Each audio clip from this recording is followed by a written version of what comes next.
simple machines you have done already in grade 4. So, levers, okay, if you're looking at levers, it's basically like a bar or a plank, and in the middle it has a fulcrum or a pivot point that goes back and forth.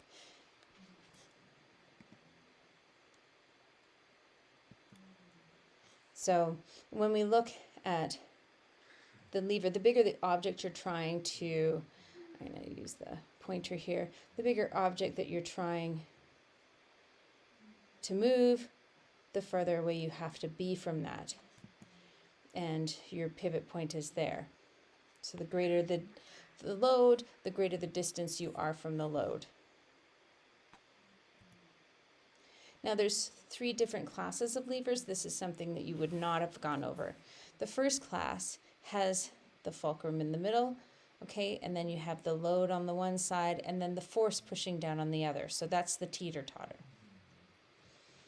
So I have the fulcrum in the middle here, the force is going down and it's lifting the load on the other side. The class 2 lever, okay, has the fulcrum on the end here. So that would be right here, classified as the wheel of the wheelbarrow. The load is inside the wheelbarrow, and then you're lifting, so the force is going up. The third class of lever has the fulcrum still on the end, the force is in the middle, and the load is on the far side. So that would be like a hammer, okay? So same kind of thing as this, where here my bicep is going to help me lift this. So I have my fulcrum is the elbow, the force is coming from the muscle in this bone here, okay, but the bone here is the lever, and then we have the load on the end. So the force is coming from that, not from the bicep, sorry, but from this muscle in here, and then the fulcrum is the elbow. Okay, an inclined plane. It allows you to move larger things up, so you don't have to lift it, so you can push it. It allows you to move at a greater distance, and you can call it a ramp as well. And you don't want it too steep because then it makes it more difficult. So you want it on an angle so that it distributes the weight, it makes it easier to push. Wedge, okay? It presses in between and splits, so like if we're talking about splitting wood there, makes it way easier, and it's one direction. So you push 2 things apart. And it allows to apply greater force to the object. And then the user needs to be a greater distance away to split. So like if you're going to split kindling, you're going to have a small one and tap it.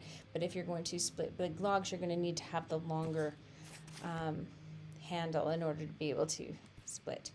The screw. So basically, we are going to be twisting in a rotational motion in order to get a linear motion, meaning in a straight line down. So the rotation, the twisting, allows for the linear up and down motion. And it allows you to penetrate into an object with a small amount of force. The pulley system. So here we're just looking at this nice little boat. Okay, we have the pulley up here, and then we pull, and it helps raise that sail, right?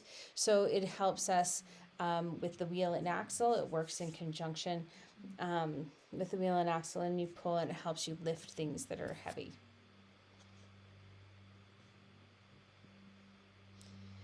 Which leads us to the wheel and axle. So the motion of the wheel produces the shorter, more powerful motion of the axle, which the axle here would be right here. So you can apply a greater force to the object, the turning, just like when you're pedaling a bicycle as well, and then you can get more force out of it.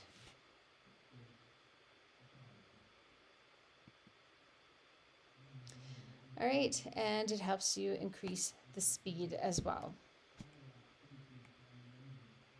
Okay, that's it.